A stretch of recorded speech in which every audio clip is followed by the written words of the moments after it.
The humid air of a South London August hung heavy over the streets of Thornton Heath, where the usual hum of the city felt deceptively peaceful. On the evening of August 8, 2017, 15-year-old Jermaine Goupall was enjoying the final weeks of his summer break, unaware that the invisible borders of a senseless postcode war were closing in around him. What began as a typical night hanging out with friends would, in a matter of moments, shatter the lives of a family and leave a community reeling from a tragedy that defined a dark chapter in London's history. Before we continue with this heartbreaking story, please remember to comment, like, share, and subscribe so you don't miss future episodes of the Calendar of Crime. Your support helps us keep these stories alive and honor the memories of those lost to the shadows of the city. Jermaine Goupall was not a name associated with the sirens and headlines that often plagued the borough of Croydon. A student at St. Joseph's College, he was a young man with a bright future, known by his teachers and peers as a talented aspiring architect and engineer.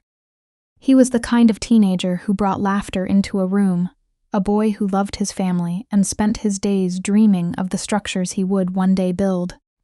To those who knew him, Jermaine was a beacon of potential, far removed from the violent subcultures that were beginning to simmer in the background of his neighborhood. However, the summer of 2017 was a volatile time for South London, marked by a growing and deadly rivalry between two rival gangs, the CR0 gang from Croydon and the CR7 gang from Thornton Heath. These groups operated under a code of territorial aggression, where the mere act of standing on the wrong street could be seen as a declaration of war. Music videos, specifically in the drill genre, served as the digital battlefield, where insults were traded and threats were made, fueling a fire that was destined to spill out into the physical world with devastating consequences.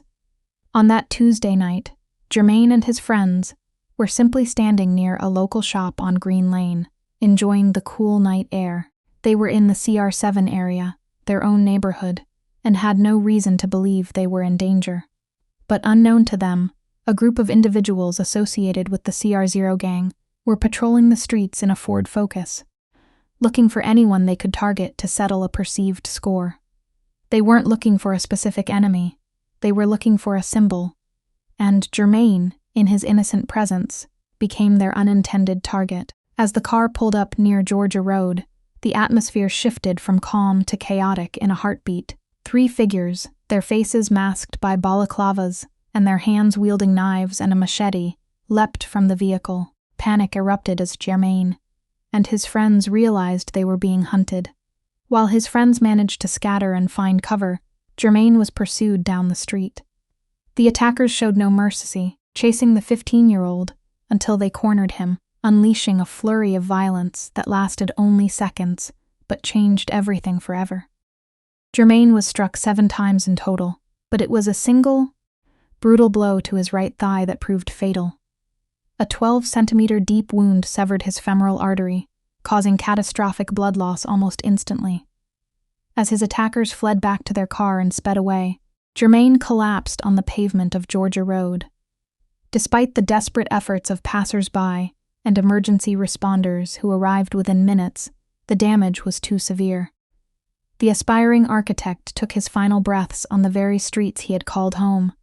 A victim of a war he never enlisted in, the news of Jermaine's death sent shockwaves through London, serving as a grim reminder of the escalating knife crime epidemic. The investigation quickly shifted to the digital footprints left by the attackers. Police discovered that one of the suspects, a 17-year-old drill artist known as M-Trap, had uploaded a music video just days before the murder that featured lyrics boasting about stabbings and mocking rivals. This digital evidence, combined with CCTV footage and forensic analysis, allowed detectives to piece together the movements of the Ford Focus and identify the individuals behind the balaclavas.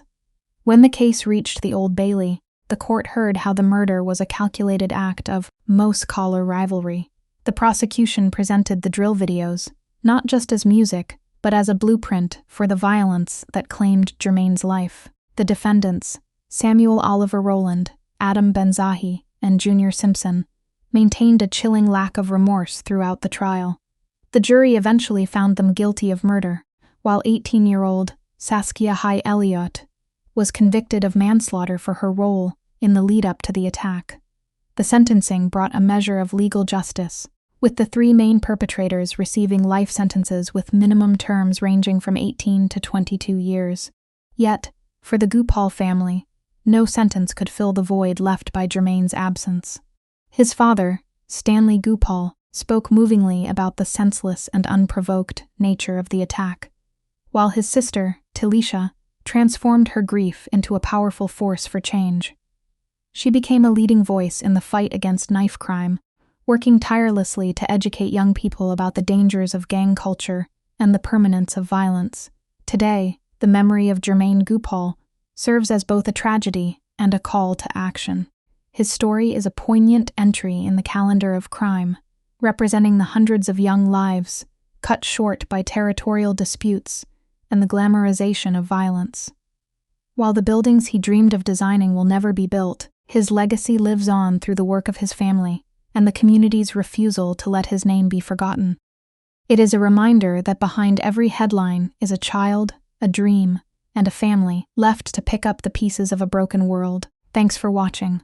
Please comment, share, like, and subscribe for future episodes from the Calendar of Crime.